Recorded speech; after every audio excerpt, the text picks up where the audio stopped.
He was Genghis Khan, the storm from the east, born not of comfort, but of hunger and war. To his enemies, he was not a man, but a force of nature. Every step of his horse shook kingdoms, every order he gave carved new borders into the world. To the Khan, conquest was not greed, it was destiny. And destiny, for him, was written in fire and blood. The Khan's greatest weapon was not always the sword, it was starvation itself. The Mongols surrounded cities like wolves around prey, cutting off every path, every breath of hope. Days turned to weeks, weeks to months. Inside the walls, fear became hunger, and hunger became madness. The siege of Nishapur was not a battle, it was slow execution by time. Within those cursed walls, humanity began to unravel. Men fought over crumbs of bread, mothers wept as their children faded in their arms. When food was gone, they boiled leather, then grass, and when even that was gone, the dead fed the living. The Mongols waited, patient, silent, until despair itself opened the gates. When the gates finally fell, mercy was nowhere to be found. The survivors, pale, skeletal ghosts of their former selves, were met with blades, not bread. The Mongols killed until silence returned, and then killed again to make sure it stayed. For Genghis Khan, this was not cruelty, it was the lesson. Resist, and suffer beyond death itself. And when the killing stopped, another horror began. The taking of women, the silent spoils of war.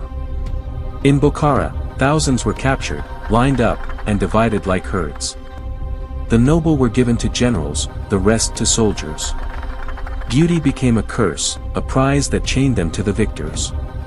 Their names were erased, their lives rewritten in the language of conquest. When Genghis Khan faced strong defenses, he used a weapon far more terrible than steel, human shields.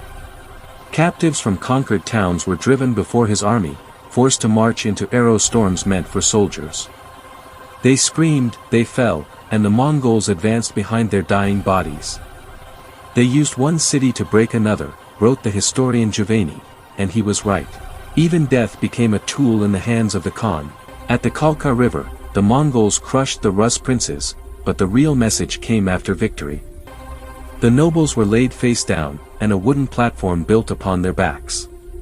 Above, the Mongol generals feasted, laughing as their enemies slowly suffocated below. No blood was spilled, for among the Mongols, noble blood could not be shed.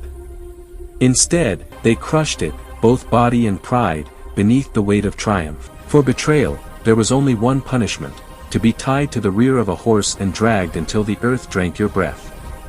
It was not rage that drove this sentence, but law, the yasa.